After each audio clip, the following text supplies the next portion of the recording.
वजह से मना रहे हैं। हमारे देश के नौजवान उस बॉर्डर पर हमारी रक्षा कर रहे हैं, इसलिए हम आज सुकून से सो रहे हैं घरों में। वो देश का नौजवान जो देश की रक्षा कर रहा है, इसलिए हम आज त्योहार मना रहे हैं।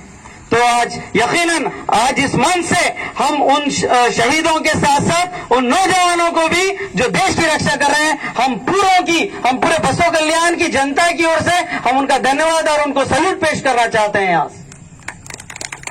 और तीसरी बात, जब ऐसे देश को आजाद करने के लिए जो नारे दिए गए थे, जय जवान जय किसान, तो जहां पर जवान का नाम लिया जाता है तो हम किसान को कैसे छोड़ सकते हैं?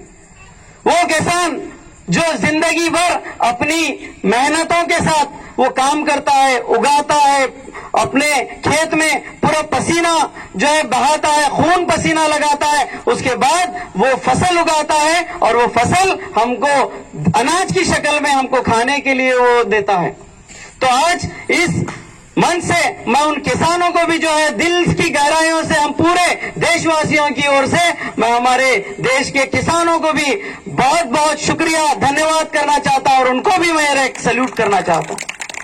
जैसे कि आज के प्रोग्राम के अंदर हमने ऐसे शहीदों का भी नाम लिया है, तो वाकई में जो शहीद हमारे देश की जो रक्षा करते करते जो कुछ शहीद हुए हैं, उन शहीदों के नाम को लेते हुए मैं अपनी बात को खत्म करना चाहता हूं। तो जैसे कि आप जानते हैं, ब्रिगेडियर मोहम्मद उस्मान साहब, जिन्होंने 1948 में देश की रक्षा करते करते जो है जंग लड़ते लड़ते अपनी जान को कुर्बान कर दिया।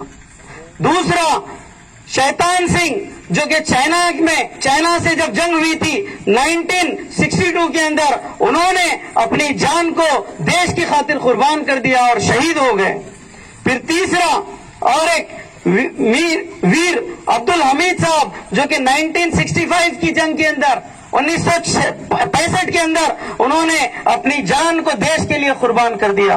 और साथ में विक्रम बत्रा, जो कि कारगिल वार के हीरो हैं, कारगिल वार के हीरो, उन्होंने भी अपनी जान को देश के लिए कुर्बान कर दिया।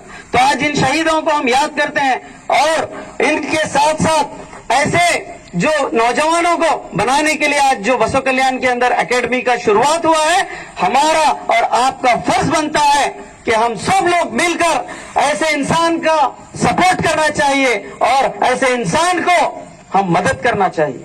करेंगे कि नहीं करेंगे?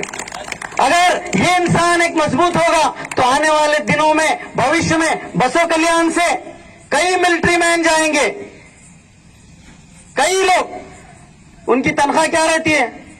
एक आम मिडिलमैन, एक आम बिजनेसमैन से कम तनख्वाह रहती है, लेकिन देश को बचाने का, देश की सुरक्षा करने का, देश की खिदमत करने का जज्बा है, इसीलिए वो लोग जो है मिलिट्री में जाना चाहते। तो मेरे साथियों, मैं आज ज्यादा नहीं कहते हुए एक ही बात कहूंगा कि हमको ऐसे कार्य में, ऐसे कामों में बढ़ चढ़कर हिस्सा लेना चाहिए और जितने भी यहाँ पे ट्रेनी हैं जो सीख रहे हैं, आपको मैं गुड लक कहना चाहता हूं, बेस्ट ऑफ लक कहना चाहता हूं। आप, मुझे पूरा विश्वास है, हम पूरे गेस्ट की ओर से आपसे विनती करते हैं कि आप ज्यादा से ज्यादा मेहनत कीजिए। ट्रेनिंग सिर्फ महीने की होती है क्या? 2 महीने की होती है, 3 महीने की होती है। ट्रेनिंग की कोई लिमिट नहीं है। ट्रेनिंग जब तक होनी चाहिए जब तक कि आप उस आर्मी में और उस पुलिस फोर्स के अंदर सेलेक्ट नहीं होते, जब तक आपकी ट्रेनिंग चलनी चाहिए। यही मेरी कुछ खास बातें हैं।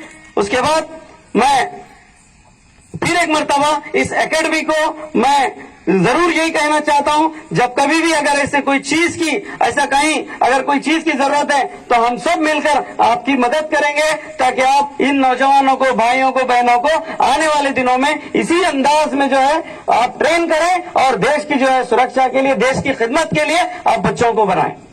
इतना कहते हुए मैं आप सबका फिर एक मरतबा अगर कुछ गलत कहा होगा तो आपको मैं दिल से माफी चाहूंगा। उसके बाद मैं फिर एक मरतबा आप सबका धन्यवाद करता हूं। और आज इस प्रोग्राम में हम सबको आपने जो बुलाकर हमें कुछ बात कहने का मौका दिया, इसके लिए मैं बहुत बहुत आभारी हूं। इतना कहते हुए मैं अपनी 2 बात कहता हूं। जय हिंद, जय कर्नाटका, जय जवान, जय किसान।